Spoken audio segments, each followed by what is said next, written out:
guys, welcome to episode 44 of On Target Talks. 44. Cannot believe that. Almost, we're gonna have to celebrate for episode 52. We're only 8 away. Oh man, 2 months. I'm gonna get hammered. Yeah, like we'll you use know, all that ad revenue money. Oh yeah, so we've been making straight stacks on ad revenue since we turned it on last week. We're at a whole like 11 cents. I know, like slow down, guys. I need to figure out what color I want my Ferrari in.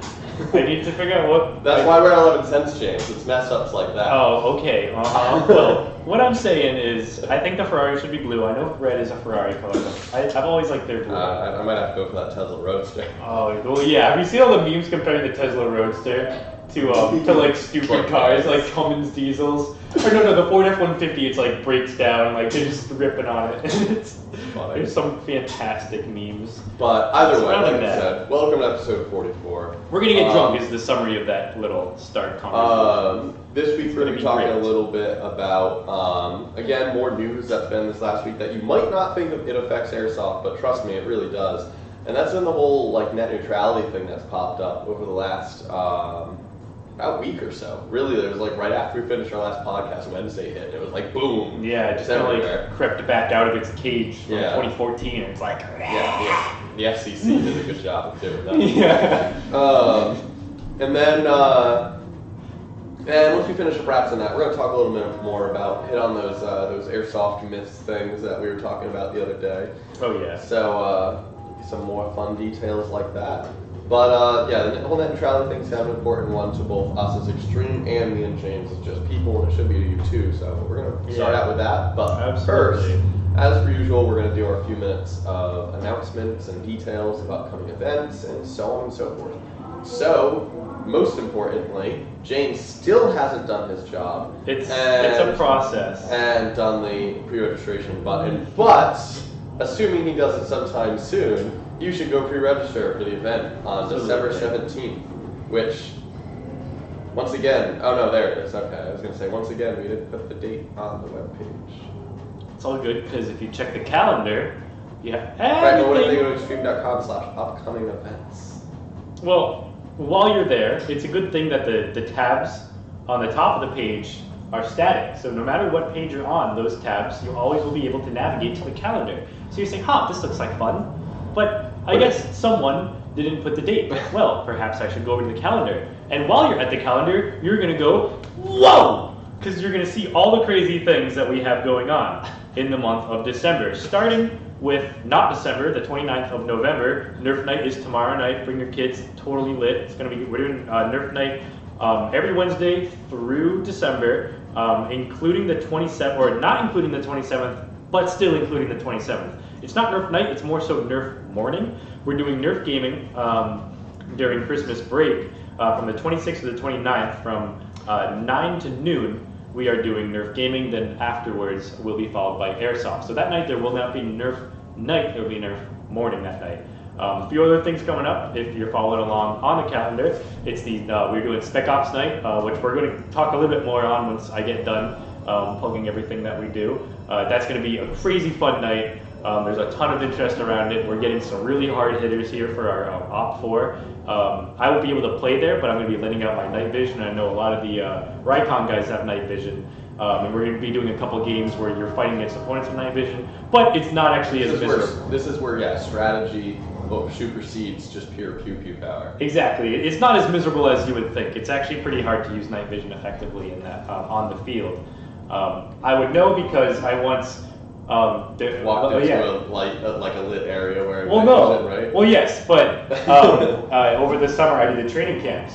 And I was doing, and from the day I did, I did Thursday, vision, right? which was like advanced tactics and like an on the field movements, and we were doing low light scenarios. And I was like, okay, guy, they're like, bring out your night vision. I'm like, okay, well, here's the deal. I can do a game, me versus all of you. I get night vision, but the lights are out. And I took out 2 of them, of 8, and then they figured out where I was, pinned me in a corner, and got me. And I was like, "Are you serious? They're like 12-year-olds." So that's my I'm actually a scrub story. I was gonna say, it sounds like you should stop. Yeah, I really do. I really am terrible. But anyways, so that's going to be a great night. We'll go a bit more in depth into that. Pistol Shotgun Night is the following Friday night, the 15th, followed by Adult Night, which is the 16th, followed by the 17th, which is Operation Revenge of the Grinch. So that whole weekend, 15, 16, and 17 is going to be a weekend full of Airsoft. So take the whole weekend off, use up some of those vacation days.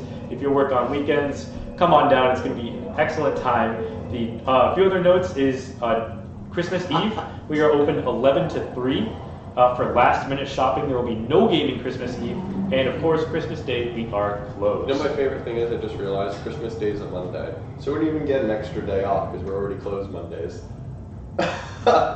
Well, if it was on a Sunday, we would be open Monday for Christmas gaming. So we do actually get a day off. We would actually be open for gaming. Well, okay, I'll give you that one. Yes, I got that one.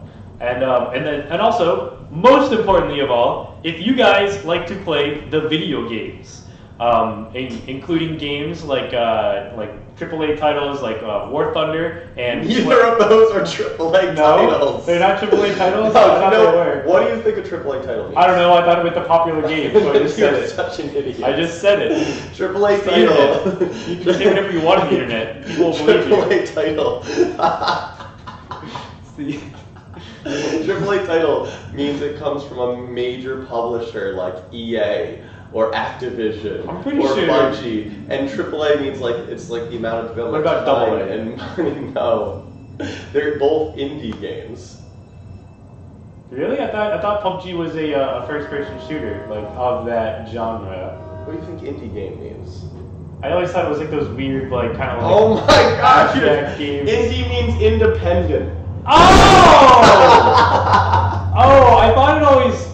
So we usually thought India. No, I did not think India. Trust, I'm not that dumb. I am dumb, but I'm not that dumb. And the best part is get off the calendars. Switch that shit back to our face. Changes the gamer. Yeah, I'm the one who plays 20 hours of video games a week. Well, the thing is, you go on Steam and you go under the indie games category, and it's all just a bunch of weird those third-person games where it's a puzzle and the screen is a square and you move around. It's always those weird things. So I just thought that was what you call that genre of game. I didn't realize it was independent gamers or independent games. Yeah. Yeah. So I get Anyways, moving away from that one. Tonight we're going to be streaming, playing games such as I think really on the menu is just PlayerUnknown's and War Thunder. Yeah. So War Thunder is free. It is free if you don't own PUBG, and the best thing is War Thunder can be played on just about any computer. This computer is terrible, and I can run it actually pretty well. And what's also great about War, it's optimized on PlayerUnknown's Battlegrounds. PlayerUnknown's Battlegrounds is actually still in the alpha. Yes, and it's seriously unoptimized. But either way, what's also cool is with War Thunder, you can join our squad and play with us. Yeah. And if we get enough people, it actually lets you go play events you can't play as small groups. Right, so, that is true. You get to have we should say War Thunder is a tank and a ground and air simulator game, I guess. Vehicle warfare. Yeah, vehicle warfare. Thank you. There we go. There's different modes. There's everything from hardcore, like no aiming reticles, no mini map. It'll tell you who's your friend, and after that it's game over. It doesn't even tell you who your friend is, by the way. Oh, really? Because I realistic battles, realistic battles show your friend. I think simulator battles is the one where they don't tell you anything. Yep. Yeah, so that's kind of whack. I actually haven't played that yet. Yeah, it's a little intense. And then PlayerUnknown's Battleground is it's a first and third. It's a shooter game that's it's an arena style game, and the arena closes around you, and you loot stuff around you.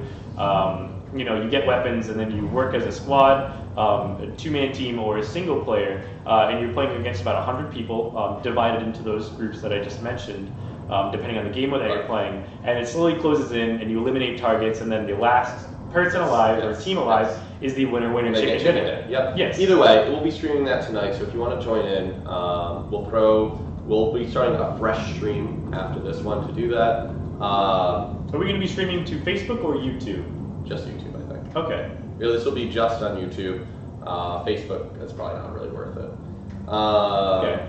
And they because we have limited, obviously, data streams. We have to be playing a game as well as streaming data out. So Yeah. I think we only pick one. Either way, like I said, we're doing that after we've thrown details on Facebook, but it will be on YouTube. Join in, have some fun. Yeah. But on on that note, do you want to talk a little bit about the details of the Christmas op before we talk about Spec Ops Night? So the Revenge of the Grinch, it's kind of a play on words. It's derived from the Revenge of the Sith. Not too many details actually are up in my head regarding that one. That's that Dan and Jason from the Dan, Isaiah, and Jason from the team are kind of spearheading that one. I honestly I really haven't been too caught up on that one. Should we ask the general manager? Maybe he'll know. You should ask the general manager, and he'll tell you that you should go ask the guy whose job it is to deal with it. As bossy man as that sounds. Wow, that's terrible. I hate myself for saying that, but it is true. I really, that's not, when I run an event, I can tell you everything in and out about it, but if I'm not running it, I'll come on board as much as I can, but, Yeah. Okay, either way, it should be a fun time. It's supposed to be Star Wars Christmas themed. We found some actually hilarious Star Wars Christmas mashup music to play. Really? Oh my god, it's hilarious. We're testing on the sound system. We're changing up the field sounds and the buildings and the war sounds that come over the timer. They're going to be like Star Wars and Christmas themed. It'll be fun. But, awesome. Right? So, moving on though. Spec Ops Night. So this is something brand new we're trying out. And I do want people to understand this is the first night we're doing it. So just like when we first did Pistol Shotgun Nights and people weren't necessarily sure how it was going to play out, understand this one might be a little bit rough, but nonetheless, if you come to the first one, you can have some serious input about how the future ones go. Yeah. We Very really, community-oriented kind of games. Yeah, we really appreciate customer input on this, and so we can make it better next time. We're going to try to do this. We're thinking every month, but it might be a every other month kind of thing because there's a lot more setup that goes into this night compared to a regular Friday. Yeah, we can't just rehash the same games over and over. Well, we could a little bit because you'll get to play one game once. Oh, okay. So you might have, a second chance. Right, a couple months later. But we moved the field a little bit for this game to make the missions work, and we also we bring in, like I said, the Rycon house team as well as staff to play as the Op4. So, opposing force. So, you're actually, for maybe one mission, if that, are you actually playing against another set of players. Mostly you'll be playing against Op4, a fairly experienced group of players, again, between staff and Rycon. And you're kind of it'll be missions trying to get stuff done. So, me and James actually just finished the mission list a couple days ago. And there's some really fun ones in there that I'm actually very sad I'm not going to be able to play.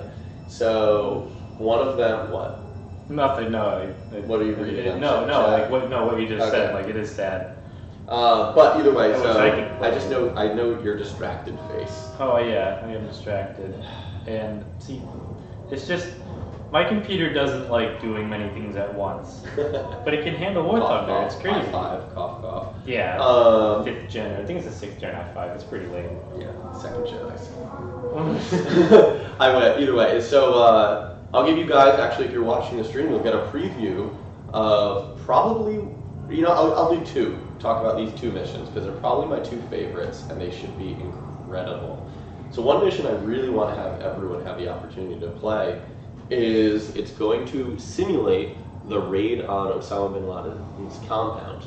So we are going to actually move everything behind us in the field back here. Let me switch to face cam. We're going to move a bunch of the buildings behind us to generate one very large high room count facility.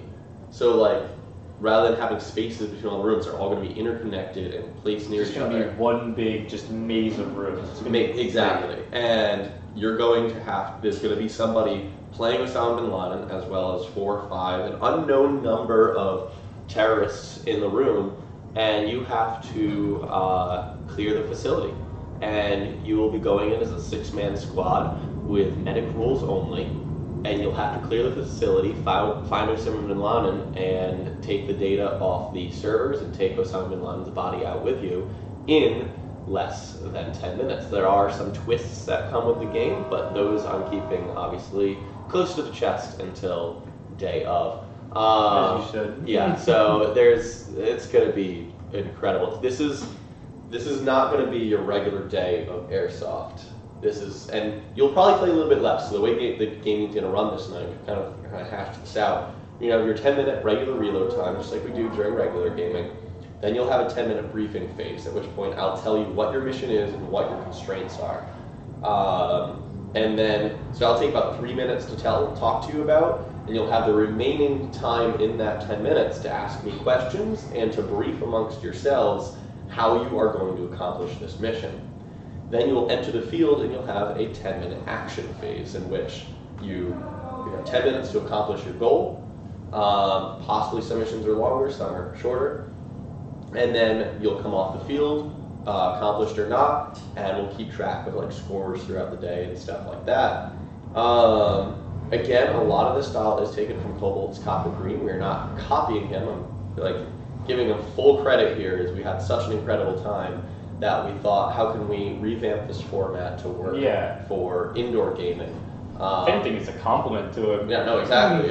He was so awesome. Other fields are running. Exactly. No, exactly. I don't want to say. I'm not taking credit for his idea in any way. This is fully his inspired by Copper Green, and we were just trying to offer it to more people because we had such an amazing time. We wanted everyone to be able to do it. So again, this is 6-man teams, extremely. Not object-oriented, I'm thinking code right now. Objective-oriented, and there's some missions where you won't even fire a shot if you're 100% successful. Yeah, there are some missions I didn't go through more than like 5 mags, and that includes like the end of the night, like all-out fire. Right. So, and just like that with that, there's missions here where the best case scenario is you never fire a shot. It's all about thinking, movement, intelligent gameplay. So, and then the other missions, similar to it's kind of like in the way to reverse is emulate the whole Benghazi attack. Is as the 6 guys, you're going to have you're going to be in that facility, and the Op 4 is going to be attacking from either side of it, and your goal is simply last the round with medic rules and things like that, and you'll have a VIP in the center of the structure that you have to protect, and you can't let the enemy forces take you out. Yeah. And the Op 4 survive. Basically, and that's what Benghazi ended up being. And your goal is survive, protect the VIP, and do what you can. So that's going to be an absolutely incredible one too. And again, Op 4 will be given specific rules per match, same as the players themselves. So like that mission, we might allow the players to have full auto because they're trying to defend, but obviously ammo limits are a thing. Yeah. So things to consider. But just give you an idea of a couple. So the other ones, there's an assassination attempt mission, there's a bank heist mission, there's some other ones I'm forgetting. The SWAT mission, which I explained last week. God, that one's going to be fun. So what else is there? Defusing a bomb. Yeah, that's because we did defuse a bomb, not plant the bomb, right? Right, exactly. Yeah, right, that's what. Yep. Sometimes, some missions you'll be playing the bad guy, some missions you'll be playing the good guy. So, yeah. You get a flavor of everything. So definitely, like I said, show up, and it should be a very fun night game. Like I said, though, there will be less gameplay per se than a regular Friday, but I guarantee you, is the gameplay you do just have as much fun. Will be more fun. More the fun. Gameplay you do have will be so much more fun than a regular gameplay. It'll more than make up for the fact that you have slightly less of it. Well, what I meant, is like if you played a whole night of gaming versus a whole night of a few games, you would still have the exact same amount of fun, if not more fun this night, even though you're playing less. So think about it. You'll be much more involved in every game. But I think with that wraps up. Do we have any sales coming up this month for Christmas we want to talk about? We're keeping a few, and we're keeping and modifying a few Black Friday deals. I'll have to check on that one. I do believe we're still going to be doing the buy two get one free on the KJW pistol mags. But other than that, I'll have to check with the store just to make sure like what we're doing with that. But we're absolutely doing our player package. $100 for that gets you. I mean, that thing's a deal. Yeah. Oh, it's the best. I mean, you get a gun bag, a face mask, and you have a choice to either do battery and charger, or if your gun comes with battery and charger, you get a sweatshirt. And you get a barrel stock. Yes, barrel stock, stickers, patch, and BBs. Yes. So it's literally everything you need to get going. Yeah, literally. Well, it's a gun, but it's assumed that you purchase it with a gun. Yeah. And no, we priced it so it's exactly $100 after tax. So literally, like, purchase a gun, you have an extra $100. It's everything else you need to go with it. Yeah. It's good Christmas material. It really is, though. It really is. We also bring in those tactical stockings. Yes. Yeah, I have a ton of those tactical stockings. I can't wait for those. Those are the funniest things ever. They're so stupid. I mean, people. Wait, I need to pull a picture of this tactical stockings. It even has like molly webbing on it and everything too. Like pouches on it. Yeah, exactly. So you can put more pouches. Therefore, you have more space. Therefore, Santa must fill up every inch of that stocking. I don't know about you guys, but like when my stocking is filled, you know, they have to take it off. Invisible. Okay, this just popped up when I looked for tactical stocking.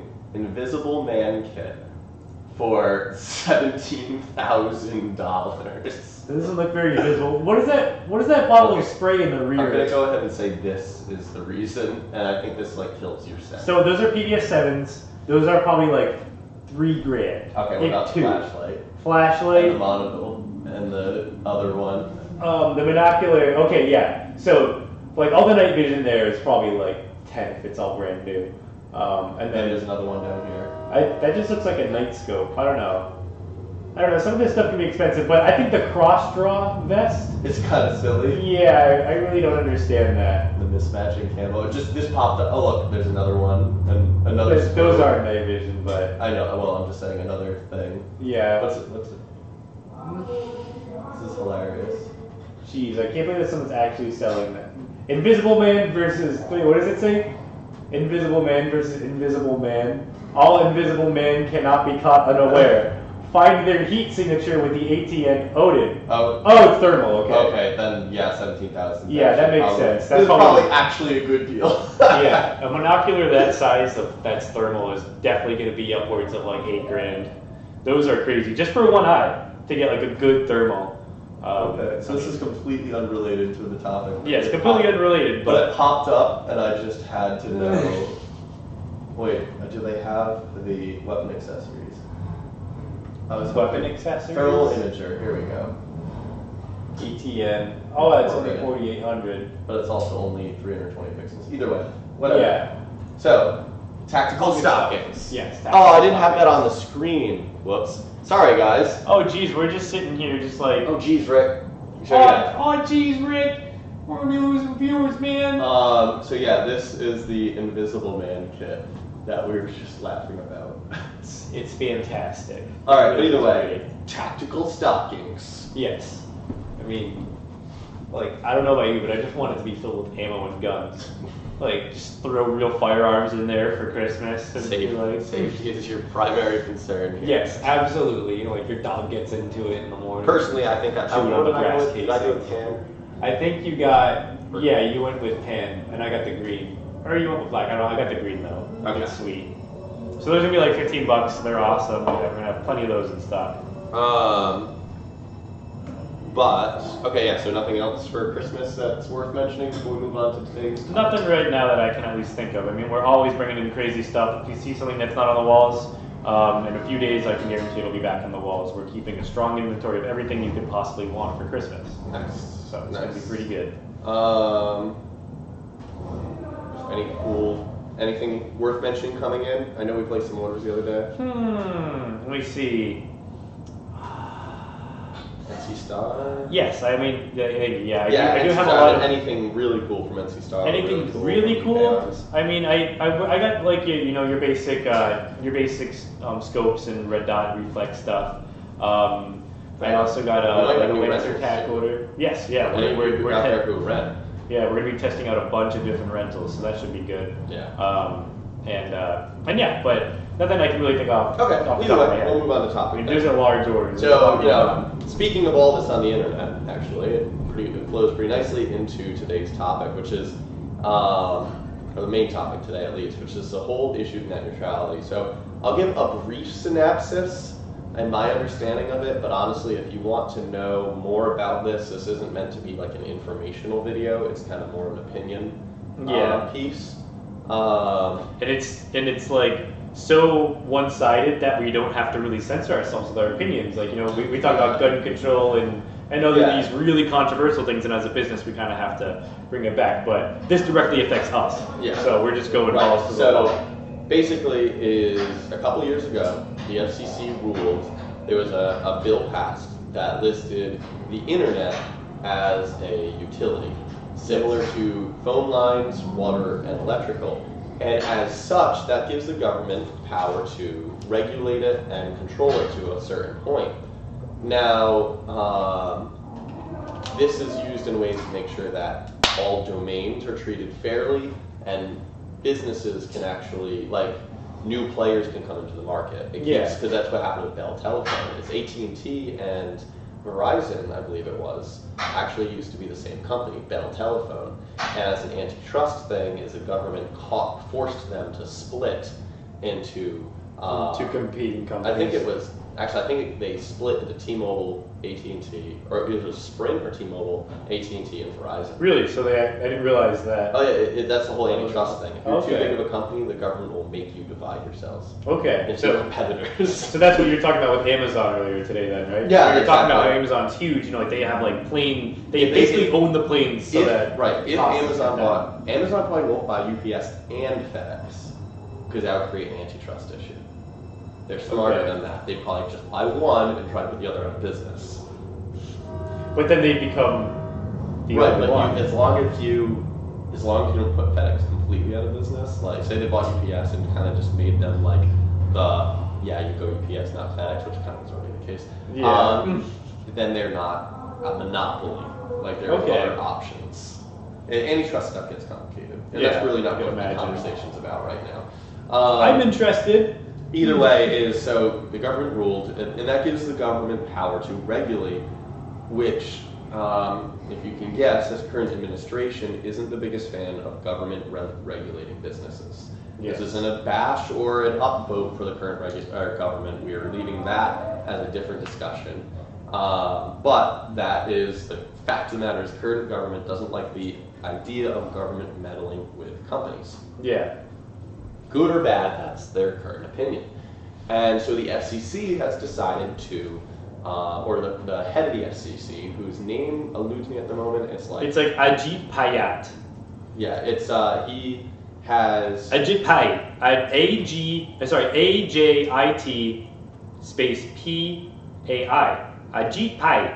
Either way. Ajit Pai? Either way. He my name was Ajit Pai. Come on, I had to. It's such a foreign name. So he that right there, that sentence right there, is why you're a problem, James. This is why America. This is why our videos get demonetized.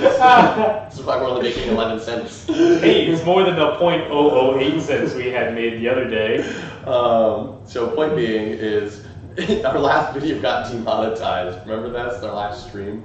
Oh yeah, right. James. I don't think my terrible impersonation of your generalized Indian man would demonetize our video. Moving forward, he is trying to move forward with getting this bill overturned, which, it was very much so considered a quote-unquote net neutrality bill. It keeps, because the government can regulate it, it keeps the net as in a totally neutral playing field. By overturning it, it makes it completely legal for companies like Comcast and Verizon and Time Warner to squeeze more money out of you. To play games with their services. So since they're ISPs or internet service providers, when you log onto the internet and you type in a web address, it goes through one of those three companies, and they connect you to the data servers, and they connect you to that server that's supplying that website, and they allow data packets to pass through their their server, their domain, server name, all that kind of stuff, and send the data to your computer. They have full power to control the speed at which you get that data and which data gets to you faster. Yeah. Now, right now in net neutrality laws, they are not allowed to speed up or slow down. It's good, Harrison. Do your friends call you Harry? I've always wanted to ask you that. I'm asking you. They don't have the authority. It's not legal for them to speed up or slow down certain websites. They have to treat all domains, legal domains, equally. Are you talking about the hacker known as 4chan by chance? You're trying too hard to be. Okay, that wasn't me. That was Harrison. Mm-hmm. But he's like the master memer, though. He's always on point with like But either way, so the big concern here is that if this gets overturned, it gives companies like Comcast say, oh, unless Netflix, you pay us extra money, everyone's going to get slower video loadings, which has actually happened in the past. Is Netflix was eating up a ton of Comcast's bandwidth, and they choked down Netflix until Netflix paid them a ton of money to allow their service to go fast enough. Which is like the complete, like it's like such like a lame thing to do. Like I wish I could swear. But I guess the issue here is you look on who's either side of it. Companies like Google and Facebook, Google, Facebook, YouTube, Netflix, all these huge names are on the side of net neutrality. And then you have companies like Verizon and Comcast and Time Warner who have always been portrayed as the bad guys because of their business practices on the other side. You know, someone put up this perfect thing that was like, Comcast is like, no, don't worry, we won't do anything. We just want to make sure we have the ability to. Yeah. Like to me, that sounds like they're playing the slow game. We're like, we're not going to do anything for the first. Give them 3 years. Call it the EA tactic. Yeah, give them 3 years, and then slowly just like. Yeah. So then a bunch of guys were so used to it because it's such small changes. A bunch of you guys are probably looking at this saying, "What the hell does this have to do with Airsoft?" And let me tell you more than you think. It has a lot to do with Airsoft, actually. Because fact of the matter is, guys, I'm sure because a lot of you guys are watching videos like this. Which videos like this on YouTube and Facebook would probably be fun. Because I'm sure YouTube and Facebook are going to pay those extra fees to get their stuff there faster. But say Extreme, our company, the company here, wanted to start selling stuff online so we could better serve our customers. Well, if we didn't have the money to pay that, like Airsoft GI might have to pay, or e-bike, or all these big companies, you might go to our store and find it takes 5 minutes to load a web page, and you're going to say, "Oh, F this, I'm just going to go buy a GI." Yeah. So it is such a detrimental thing to small businesses.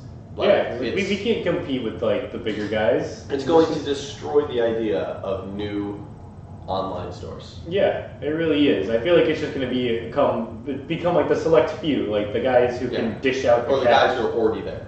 Yeah, and then the thing is, like these companies, you know, like for Walmart, for example, like they're so good at just maximizing profit. So now if they have this extra cost, who do you think is going to pay those extra costs? Exactly. So like they're going to find a way to get their money back, and then maybe even some extra, which means that like it's just going to. So it's going to be worse for everyone. It's going to be like this. As a consumer, you're going to have to pay extra, and that's the other concern. Is all of a sudden, you got cable packages, right? Yeah. You pay X for certain channels. You pay Y for some more channels. You pay Z for your sports channels. There's a lot of concern that these ISPs are going to be like, okay, $25 a month gets you video streaming. Another $25 a month gets you social media. Another $25 a month gets you search engines. Another $25 a month gets you. Yeah, that's what I'm saying. But it's going to be the DLC of internet. For real. Which gives. That's the thing is by upturning this law, you give these service providers the total legal right to do this, which currently they don't have the legal right to do that. So as a person you're going, well, crap, this really sucks. Like, how do I do anything about this? There's actually already a big push on the internet. And this is battleforthenet.com, and it's where a lot of people are sending other people. And it's a really good. It helps you contact your senators And because they love it. I bet you they love it when like the internet gets mad about something, and there's just like millions of phone calls. To I do like on the top of this page they put it like unloading. I didn't notice that the first time. But yeah, it helps you make a well thought out letter to your congressman, and that's the best way to do it. Is the congressmen are there to represent you, even though that's not what it seems like sometimes. If you make enough noise, they will. If you make enough noise, they have to. Yeah. Or if they want to get reelected, and most of their people they represent are saying, "Don't do this; it's bad." Yeah, they got to do something, otherwise they're not going to get reelected. Right. So, if enough people reach out to them, and you're 18 or older, reach out to your congressmen and your senators, and be like, "Hey, this is how I feel about this," because they're the ones who are voting on it. And this is actually a funny map. This is protest locations. Oh yeah, we were looking at that. So let's see, what's the closest one? Was it Warwick? Yeah, at the Verizon store in Warwick. No, okay. So here I have a little bit of a problem. Is the CEO of Verizon and the people who make decisions are not going to be working at this store in Rhode Island?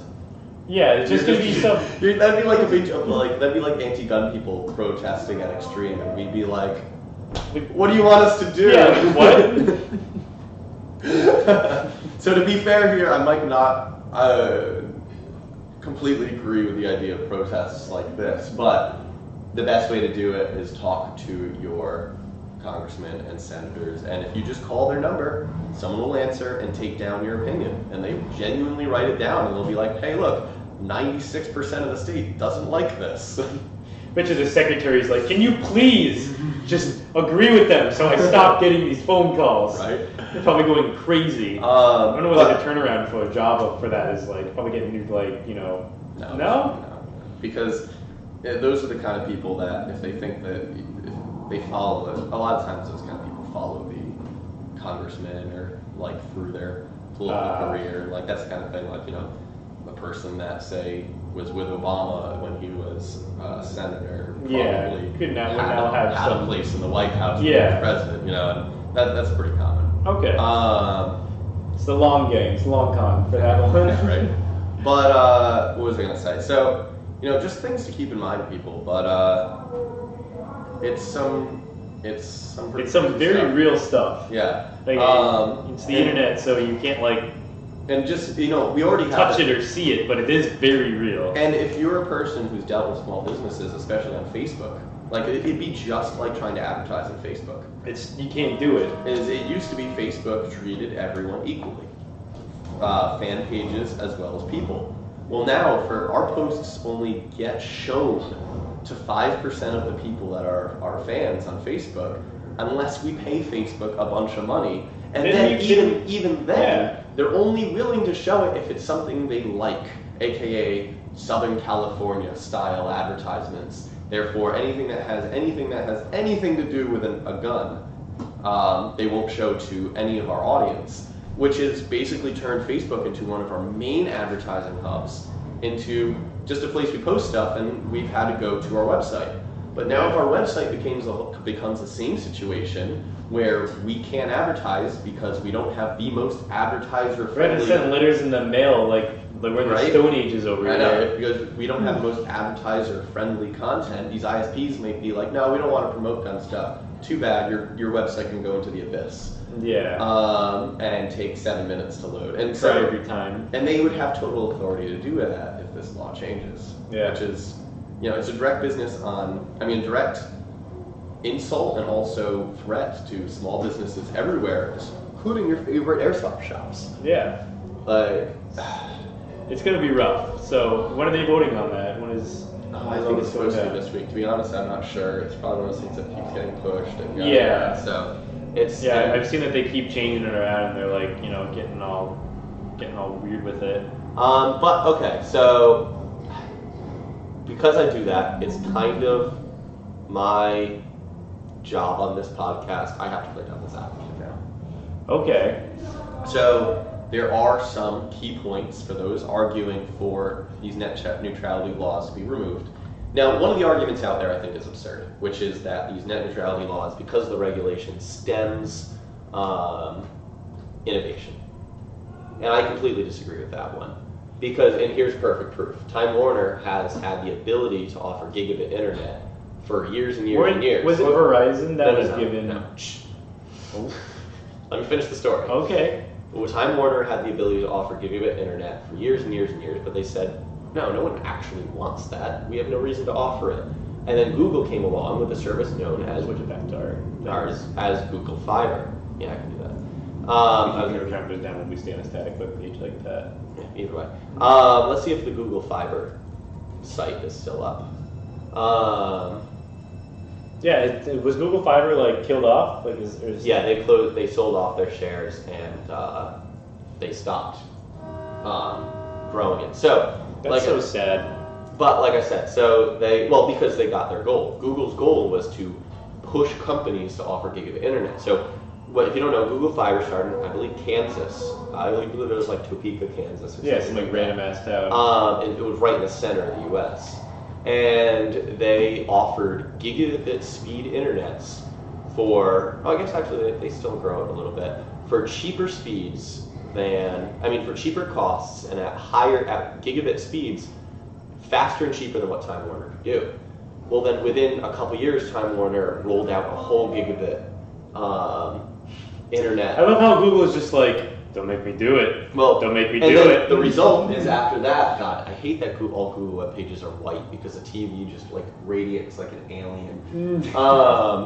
So what do you call it? So once they did that, all these ISPs responded by innovating.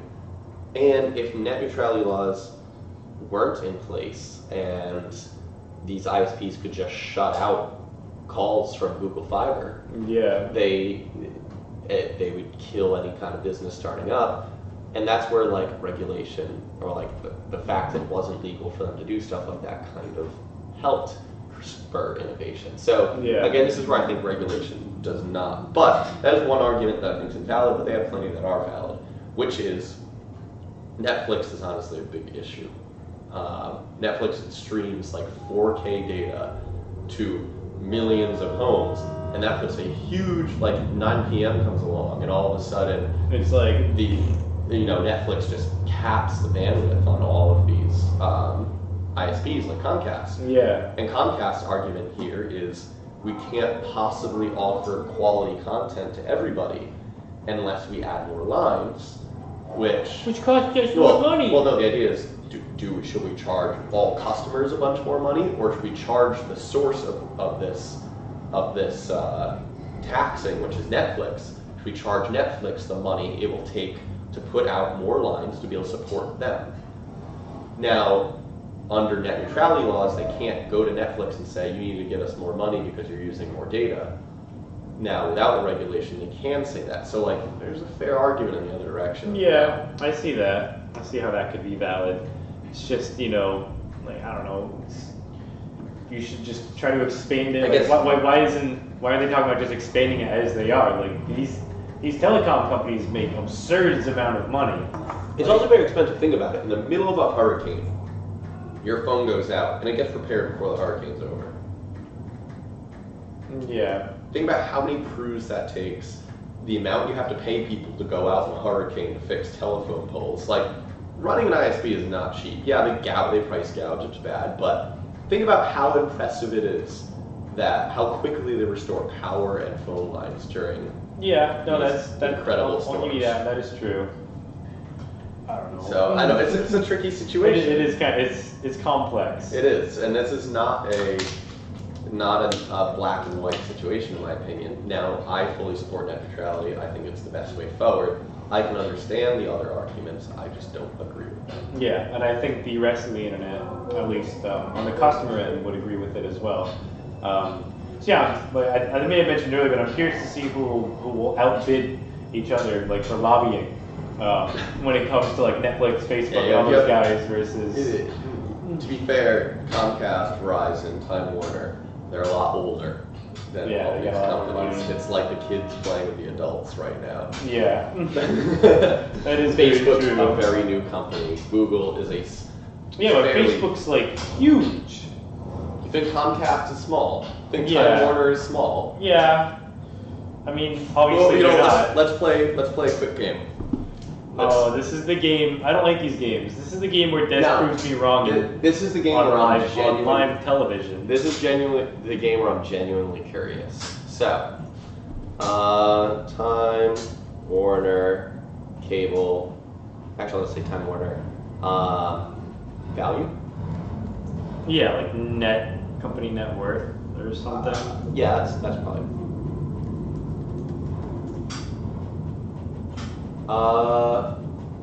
Operating income is $6.85 billion or $6.865 billion in 2015. Yikes! Total equity is $24.33 billion. Oh my God! You want to know what's crazy though?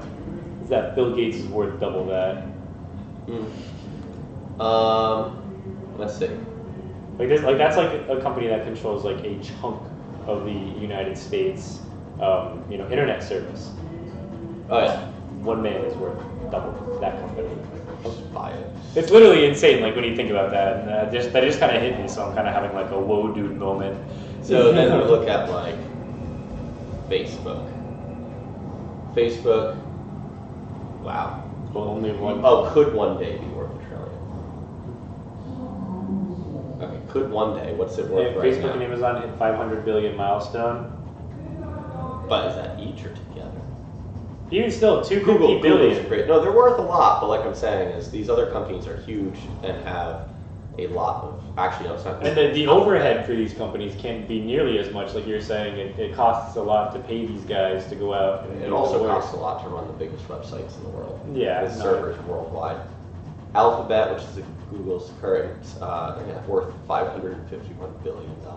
Yeah. See, I think it's a fair game. Yeah, it's interesting. It's interesting. Okay, I hate Forbes. Just don't take away my animes. Also, those anime titties with a D. Here's the funny thing. Here's the funny thing is one of the YouTubers I follow made a very good point. They go, all right, what if these internet providers decide adult websites are an extra package you have to pay and have to show up? Oh, you see the whole every guy would be like, what the hell? And it has to show up on your bill that you pay extra for that. Extra for porn. Honey, what is this? Where's that kid? Timmy? We don't have a kid. Must be our neighbor. Yeah, we're just stealing your internet. I have no recollection. Yeah, that would be bad. Is there any comments to add to these? Well, Harrison said, "Don't take away my animes," so that's important. Clearly, YouTube is oddly quiet. I said hello about like 45 minutes ago, so interesting. Sadly, YouTube is a little dead, but Facebook's going strong. We got a whole solid 5 viewers that oscillates between 7 and 4. So that's all good, but going strong on 5, so thank you to those who are still watching. I'm really excited about, 53 or 52? We're just going to get hammered. 52. We're going to get hammered. Also, I've seen Dan drunk once. Well, we were at a bar with them. Oh yeah, we were at a bar with them. So yeah, we really didn't get to hang out with them. So I'm not sure, I'm assuming most, but not actually, probably not most, a lot of our viewers are in Rhode Island. And there's this same thing. We should throw a house party at Extreme. No. Well, that's been discussed. Just get smashed and just screw around in the field Well, it's been, the idea of hosting a rave thing here has been discussed. That would be, honestly, that would be kind of crazy. It'd be amazing. But either way, so Rhode Island, this is such a Rhode Island story. James was here for this. And so we have this saying in Rhode Island, we're like, oh, it's because it's Rhode Island where everyone knows everyone, and it's frustrating. Yes, it is terrible. You run into somebody, the world, there's the 6 degrees of, they say you're connected to everybody in the world by a maximum of 6 people. Knows a person, knows a person. Rhode Island, it's 2. No, really, it really is. So a perfect example is we go to this bar called Piano Bar up in Providence. It's called Point Street Dueling Piano Bar. And we're there with, it's me, James, my roommate, and a friend of ours.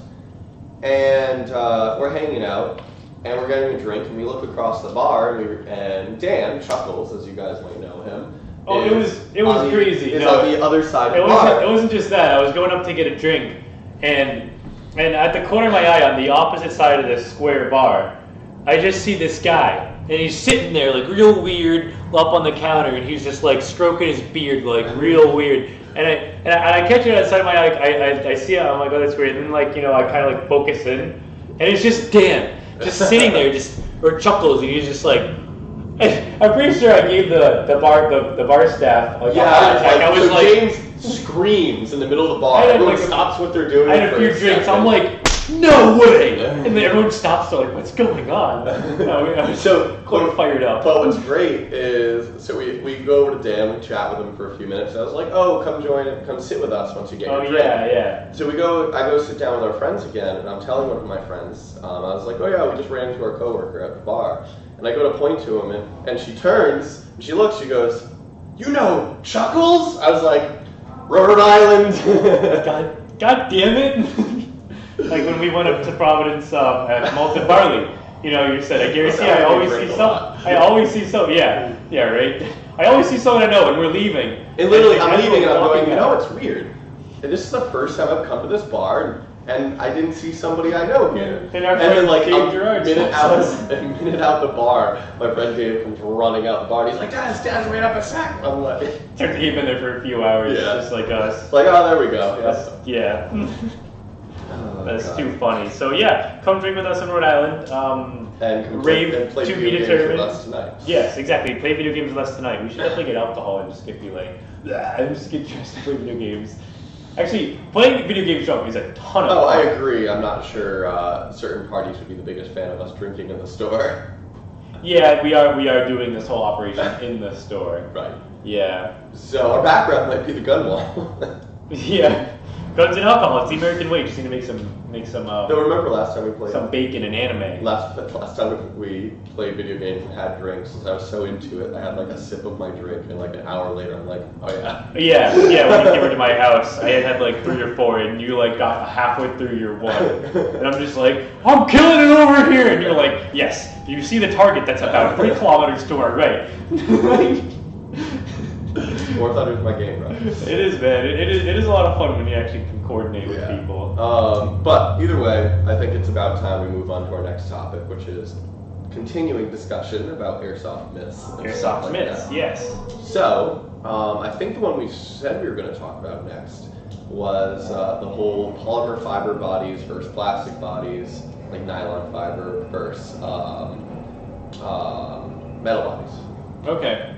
So, metal bodies range everywhere from like the light alloy that, like the magnesium that VSC uses, all the way up to like the straight steel that I'm pretty sure KWA uses because their guns weigh like 74 pounds. Yeah, I mean KWA was my first gun, and it was just a chunk of metal. I'm pretty sure like 249 could be lighter than. Actually, I think genuinely the Ares M60 is lighter than the KWA. Really? Actually, yeah, because it has the plastic body. Yeah. Well, and that's more of a polymer fiber body. It's not really plastic. There is a difference. Yes, it's a type of plastic, but I should, as an engineer, I should really be, more specific with that. Right, because just a plastic body, like an ABS, is molded, and that's where you can get weak, like fracture lines and things like that. Right. Nylon fiber is generally just it's injected, almost right? like a composite. Yeah. And it's a lot stronger. To give people an idea, because we're just sitting here spitting out fancy words. Let's give an example. Yeah, that's what I'm saying. So, I was going to say the Combat Machine series. You have your base. That's a nylon fiber. To be fair, it's not as strong. Like going from the CM16 to the SRL series. Yeah, I mean those are similar plastics. I would say like the best. Let's start with like base plastics. Talking like. What's a good example? Like a Dick's Sporting Good gun? Like an old JG.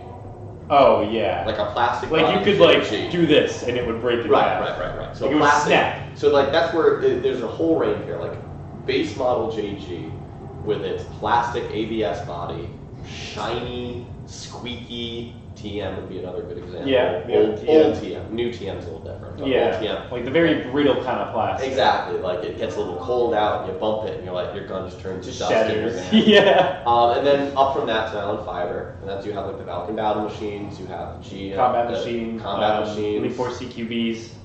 No, those are more of a polymer, like a more heavy polymer fiber. The Aries, the Aries based gun. Well, I guess. Oh, sorry. You know, you're right. Like they're based. They're real based ones. Yeah, that's what I was talking about. And then you have like the Amoeba guns. Those are a thicker polymer fiber. Those are a lot stronger. Yeah, those are really good. Those are like better than low end metal guns. Oh, I'd agree. In terms of strength. Then you have, I'd say, let's talk about low-end metal guns. Like SRC kind of stuff. Like right? SRC metal, which again is a very pot. Yeah, very pot metal, brittle, very thin. Very thin. It can just snap because these molding lines end up forming, and they're not strong. Forging lines, I should say. And then you have like Crytek. They use an okay metal, but it obviously has its issues because those receivers snap. Kind of frequently, unfortunately. And then you have companies like VFC that use a fantastic like magnesium alloy. Yeah. And it's so very strong. It's relatively lightweight.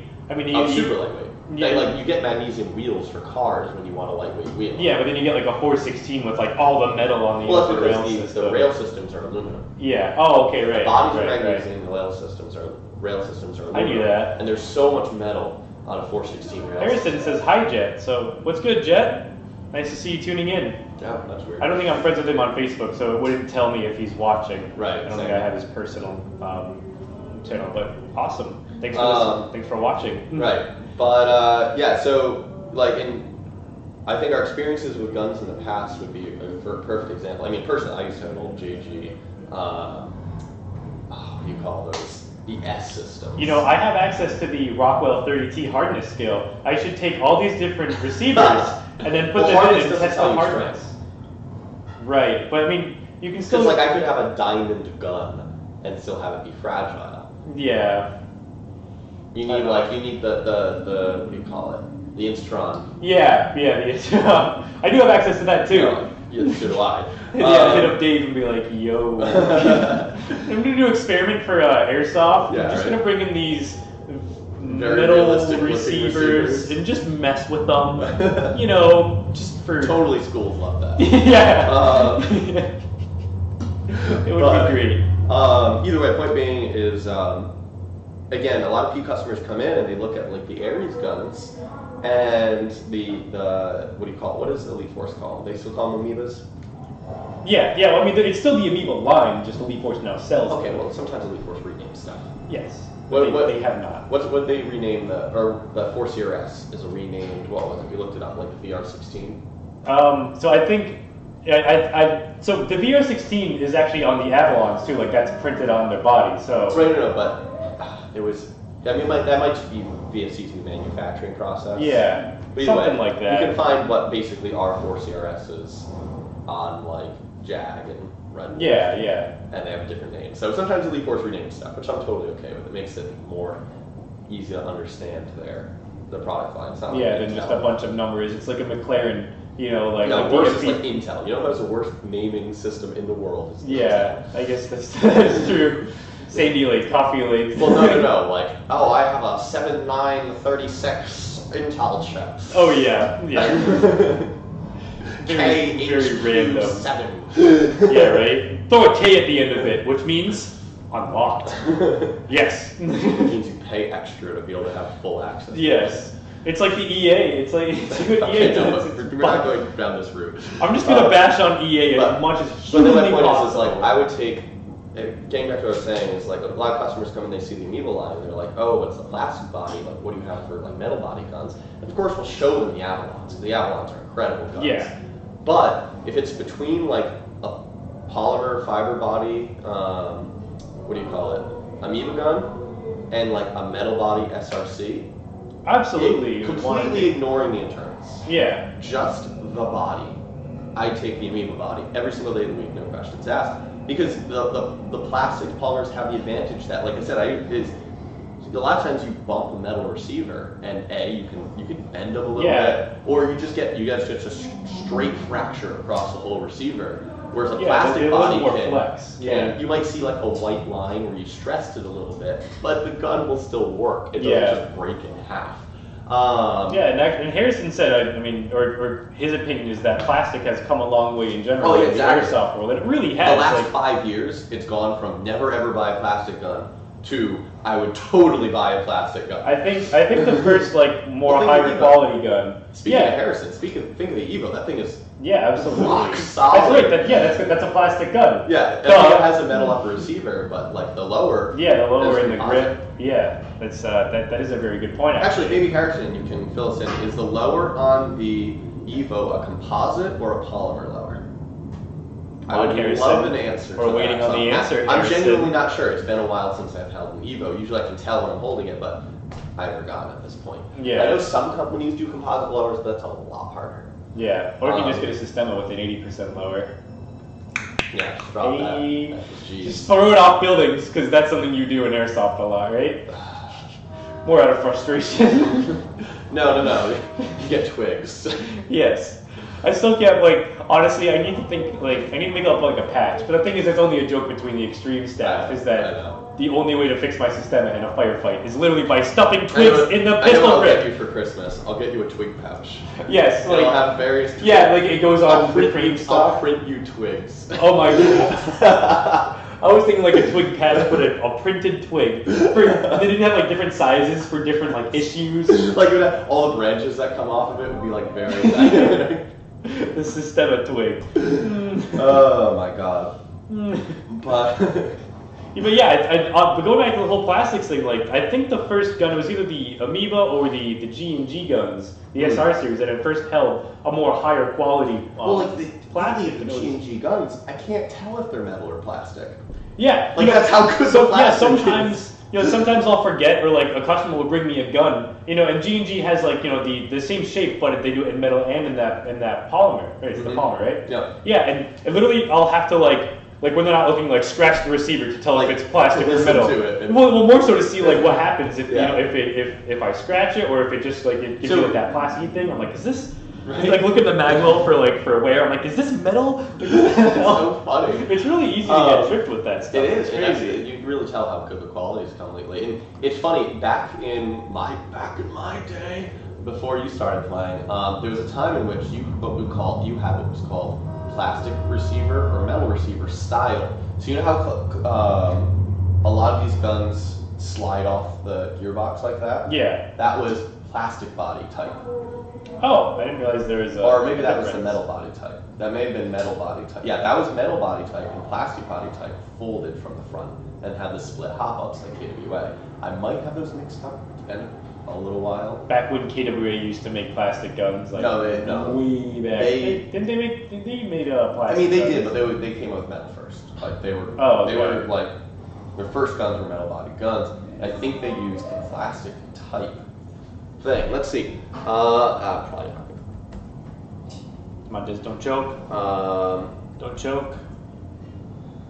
Harrison, you played the Vigima games. Are you going to be playing PUBG with us tonight? The answer is yes. For the Evo, if I recall, it's fiber reinforced polymer. Okay, that's what I thought. Which is some really good stuff, right? And that's kind of that's what I was saying. Is what I really like is that. That's the good stuff. I want my coffin made out of fiber reinforced polymer. Okay, so plastic body type. Let me throw this up on the other screen. Yeah, so Harrison, we're actually going to be streaming tonight. There's a function going on here which requires staff to not to really be active, but to just be present. So we're going to be streaming, playing video games, primarily War Thunder and PlayerUnknown's Battlegrounds. So if you play one of the two, squad up, we can have the Airsoft squad, and just get completely destroyed by So this is the plastic type receiver. It has the pin in the it folds down. You put the pin through with the two-piece hop-up. Okay. Metal type are the type that slide on, which are and get one that's just an upper. Like a VFC, like Yes, like what we're used to, which honestly is the better one. 90% of M4s are good. Nowadays, there was a time it was not the case. It would frequently guns would be back and forth. ICS still You just talk shit to people. ICS still has the split type because they have the two-piece gearbox. Okay. So the plastics, I should say. But either way, like I said, plastics have come a monumentally far away, and the whole old motto of always buy metal body is no longer entirely valid. I mean, we have a couple. Our upgraded rentals are made with plastic body guns. Yeah. And I haven't been. Funny enough, the metal gearboxes break before the plastic bodies do. unfortunately, Yeah. they need a little bit of retooling for their gearbox designs. Yeah, maybe. We stress the hell out of it. Yeah, maybe that'll be changed since different distributors and all that fun stuff. I hope so. Elite Force is so good at getting companies to fix problems. Yeah. Common problems. What was I going to say though? It's funny though because with a lot of our rentals, if you come here, you notice they're all metal body guns. There is a point to be made that a strong metal bodied gun like a KWA is more durable. You're not going to beat the durability of a KW. Yeah. Because they're like steel, mill forged bodies, and they're just absurdly strong. But nonetheless, we still have broken KWAs in the rental fleet. Ones with broken receivers. Oh yeah, but I mean, like the KWAs that are broken. Used. Yeah, I mean, like people have straight face planted. Like I worked a party one time, and it was a private party. It was full of adults, and they're all drinking and stuff. And one guy, you would have thought, like for our used gun PSA, like how we smashed that gun. You would have thought he just wound up and smashed it. Like when this guy fell, and it just like the gun shattered in pieces. Luckily, I was able to reconstruct it in function, so I didn't charge him. But I was like, you do that again, and you're done for the night. You realize that, right? Like I'm cutting you off. Did I tell you how the windshield got broken on the cop car here? No, actually. Oh yeah, so if you guys play at the field, you notice that we have wood over where the windshield would be on the cop car. And you think, wow, a windshield, it should be able to handle an airsoft pellet, right? It did handle the airsoft pellets just fine. What it didn't handle was someone who was renting one of our guns, walked up to the windshield for no explainable reason, and took the butt of the gun and just started smashing the windshield with one of our rental guns. Really? Someone actually did that? Like you would, like as if you were trying to break into the car in a combat, like you're like... Yeah, just started smashing our windshield for no explicable reason, like multiple times. I'd throw fists, like if I was a ref, I'd like push him on the ground, like, what are you doing? Oh my god, I get fired. On after that. Yeah, right? Jeez. But like, who does that? Why? Like. Fortunately, the player base has gotten much. Yeah, like we used to have to build buildings like nuclear proof because people would legitimately try and break stuff if they thought it gave them advantage. Fortunately, Airsoft's come a long way in the last 6 years. Yeah. And like, we still talk about it. Like you'll notice we're talking about, lately we've been talking about ways to move the field. And we wanted to put like trailer jacks in the buildings to be able to lift them up onto wheels, push the building, and drop it back onto the ground. And our concern was like, oh, what if someone tries to lift the building in the middle of the game? We're like, we just don't have that problem anymore. Like, people have gotten so much better. Like, to have a player sit there and try and crank up a building just isn't a thing. Yeah, and the community's gotten so great that someone would walk in on that. Like, what are you doing? And be like, dude, like, stop. Because what they the hell just are you realize doing? is the more they try, and I think it comes with the benefit of having not trying to toot our own horn here, having a very cool field, people realize is if they F with the field, it won't be as cool anymore. Yeah. Like, we put in, and this isn't an invite for people to go shoot them, God, but we put in sound systems all around the field to emulate realistic sound effects that would be coming. We have very minimal cover for those as well, too. I wasn't going to say that, but either way is no one has targeted them. We did unfortunately have a customer that we weren't able to identify, I hate to say, who targeted all of our cameras on the field. Yep. And the thing is, we fixed it for this previous August event, and you go out there, and a couple of the ones that I put brand new lenses on are now cracked, and they're like, it's not like, oh, there's an enemy way up there. Like, you gotta look for him and shoot him. It's really lame. It's unfortunate. It really is. I think with getting rid of certain players, I think we were able to take care of the problem person. I think it was in that group, but I'm not going to mention the group or people. Yeah, and So but that's another hopefully- thing is like policing the field, but that's a whole different Exactly. subject So and I'll let you pick conversation. the next airsoft myth you want to talk about. The next airsoft myth. Let's see. Well, there is actually one that I find very interesting. Okay. It's that can you submerge an AEG and fire?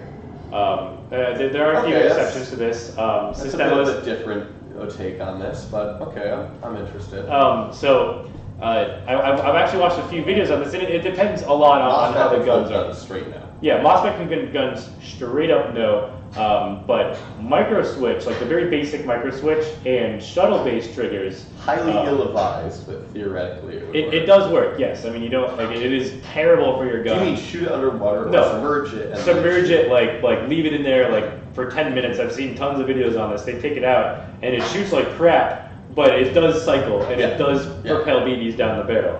So you can actually submerge specific AEGs, more so like the really low end ones that don't use complex wiring. So, and then if you really are going to be in an environment where you're doing that, because some people argue like they play hard medicine, they'll go right up a river and Oh they'll yeah, slope it. yeah. Like if you want a gun like that, get a gas blowback or a Tippmann. Actually, Yes, Tippmann would okay. probably be the best possible It really would. solution, even though it's not Or as Daytona good. gun.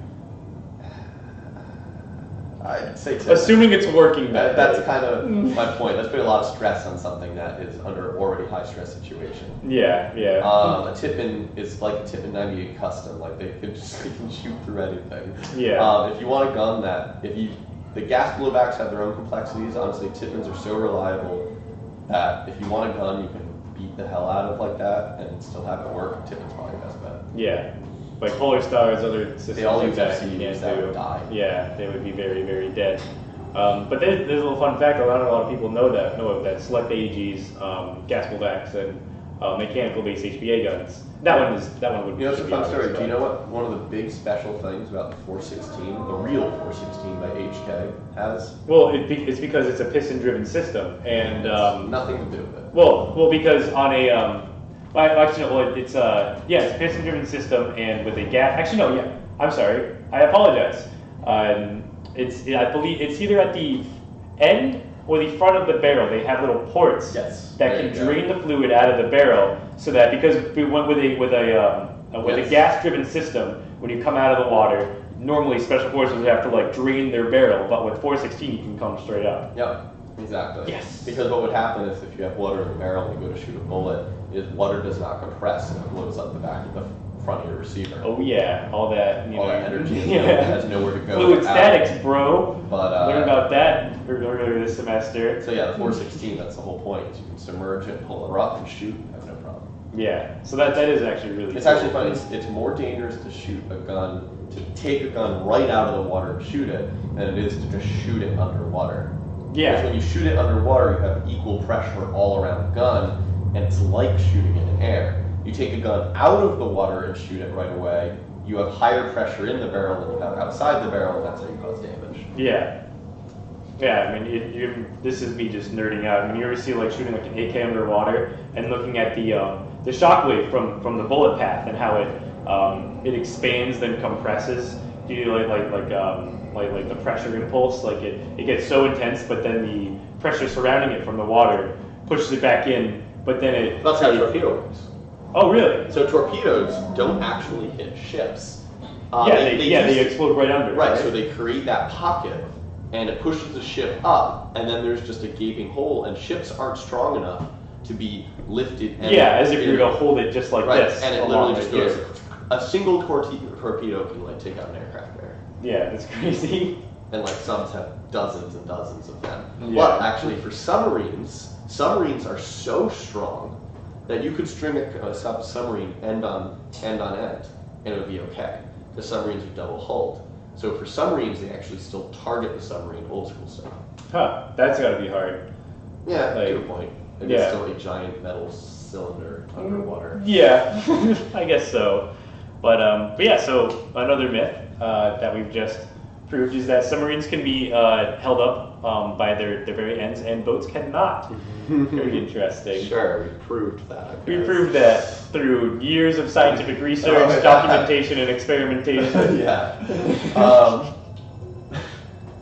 Oh god. But yes, let's see. So I picked mine.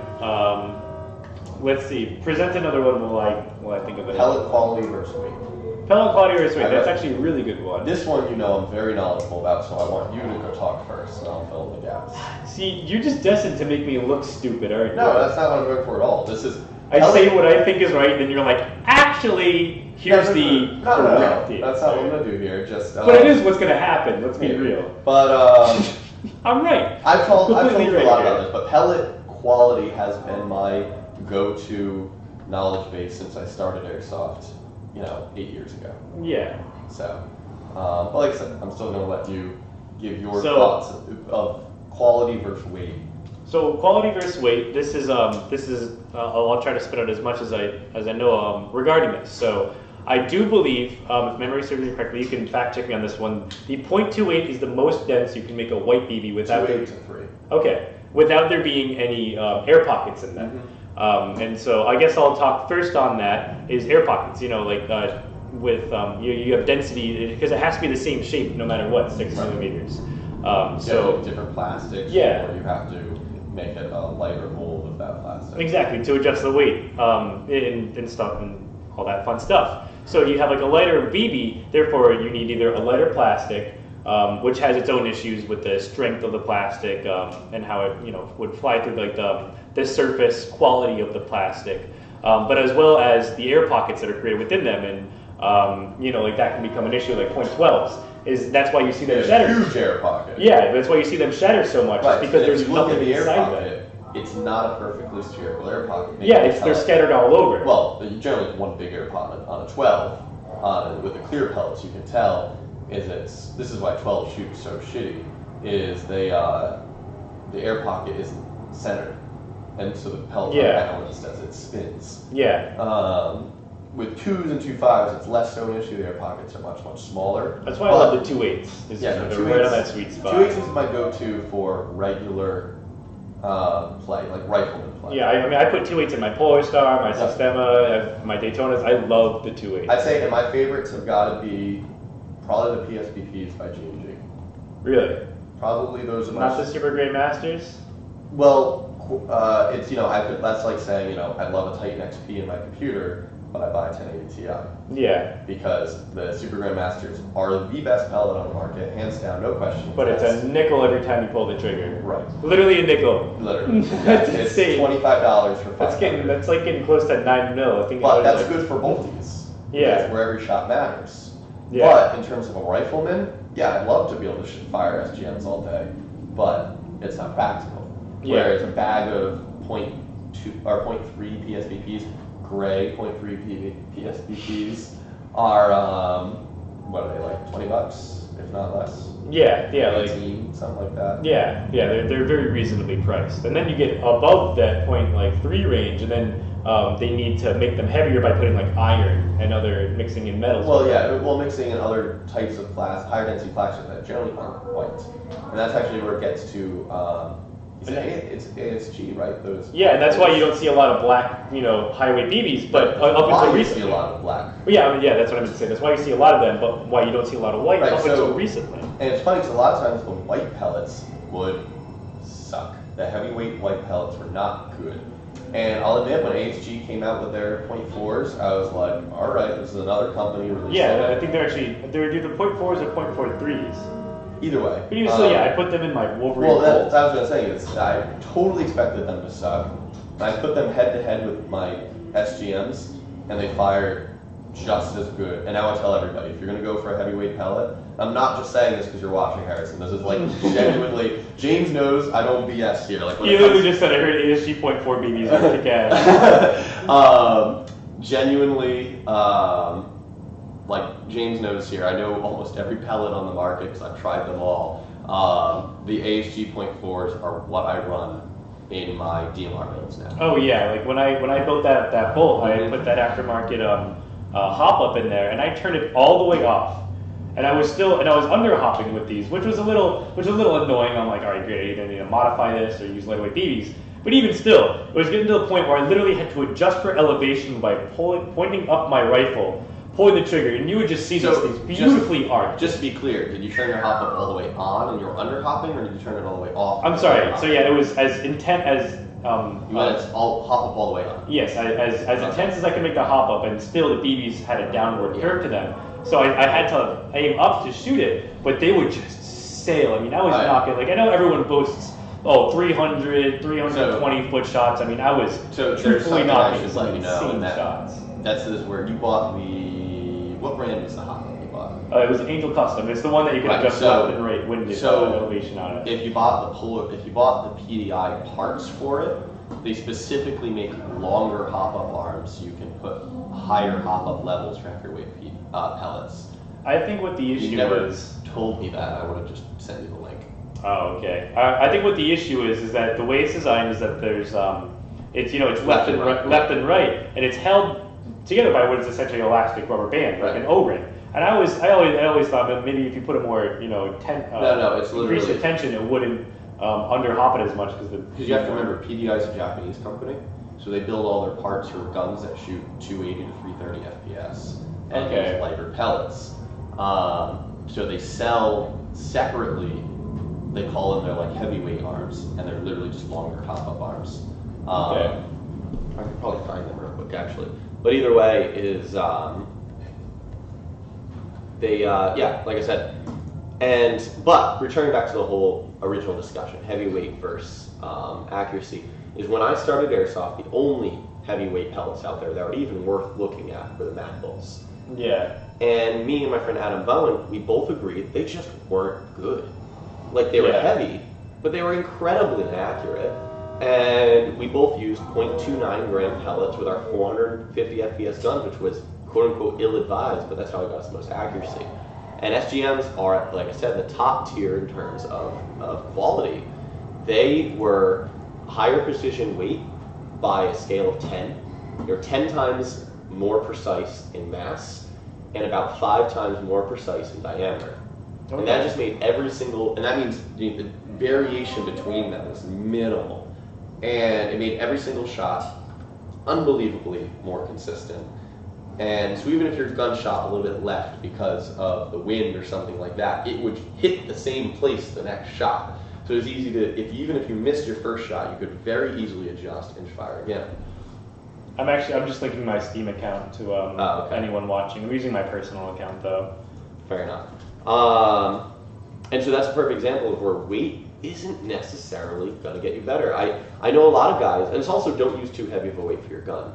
I know a lot of guys are like, I'm running a sniper, I need those 0.46 gram pellets. I'm like, what's the FPS of your sniper? And they're like, around 410. Yeah. I'm like, those pellets are going to roll out of the barrel. Yeah. You want to shoot at about 350 FPS no matter your platform. If you have a gun that chronos in at 400 with 2.5 if you're playing outside, shoot at 2.8 so that you shoot around 350 FPS, because that's just where the aerodynamics work best. Yeah. So, but if you're shooting higher FPS than that, and there isn't a high quality pellet that's heavier than what you're using, don't just use a heavier pellet to use a heavier pellet.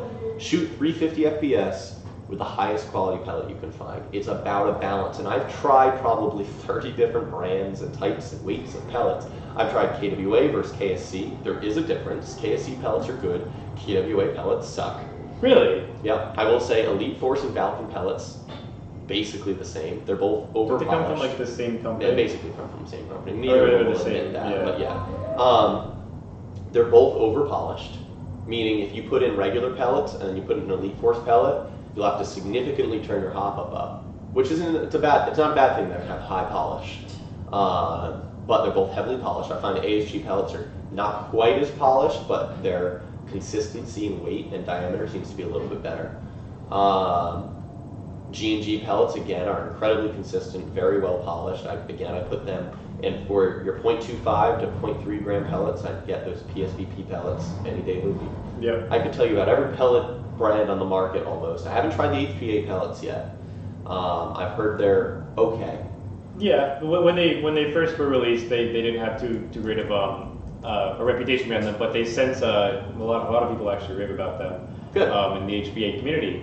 So I mean, and because those were a solution to a heavyweight white biodegradable BB. Right. Which is not something that you can really find that much. Out there, like the one. I wouldn't even say it's a downside. Is that ASG only makes their BBs or those BBs in specific are non-bio.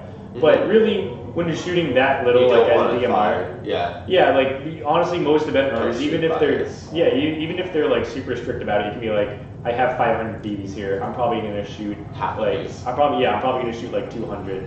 Can I use this? And they're gonna be like, dude, whatever. Yeah. Like all the trash that you guys leave when you leave is gonna be more of an issue, which is also a serious thing. Stop being dicks. Clean up after yourselves after Airsoft games. That's how you get AOs taken away, and people are less likely to run games at fields and all the other bad things. And that is something that you see a lot. Like everyone hates on our team for a lot of stuff, but we always clean up. And I will say is we'll be out there for 30 minutes picking up. That's been the comment I've heard most about Durka. Is damn, when those guys leave, they clean up our trash. There's not a speck on the ground. Yeah. Which I respect significantly because I get so mad when I look behind and there's just trash. Yeah, I mean, I love playing games just as much as everyone else. Right. Which people would realize that it's you gotta pay someone to clean it up at that point. Yeah, it's just not cool. Just not cool. But believe it or not, it's time to wrap up. I was actually about to say, I noticed that a few minutes ago, and I was going to say something, then I went off on that tangent. As per usual. It was kind of relevant. Not really, but it was still valuable information. But while I look for something, I'm going to let you do the wrap up. Well, I'm going to need some wrapping paper and some tape and a gift.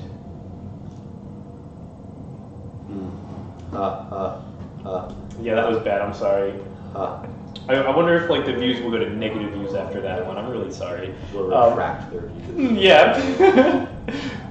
But so we got a lot of great stuff coming up. I'm just gonna skim over the gist of it. If you want to see a more detailed explanation of it, skip to the beginning of the video. But if you're watching from the beginning, if you've been watching from the beginning, or if you're watching this at a later date, you are so bad at talking.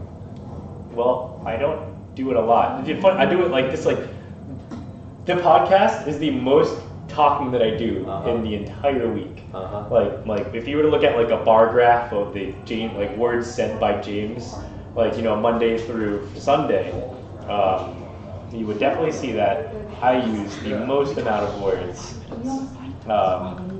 Anyways, so to wrap up, as I pull up my all-knowing calendar, coming up tomorrow night is the Nerf night. We're doing this all through December, aside from the Wednesday after Christmas, which is Nerf morning. I was wondering about that. Okay. Yeah. So and I mentioned this earlier, but so we're doing it, like I said, every Wednesday, 5 to 7:30. But the one after Christmas is going to be in the morning because during that Christmas break, Tuesday through Friday, we're doing Nerf gaming 9 to 12 a.m. and then Airsoft gaming afterwards. So there will be no Nerf night on Wednesday after Christmas. There's Nerf morning. All right, cool. Let's see. Try all those sick new Nerf guns you got for Christmas. Oh yeah. I do have to mention actually real quick.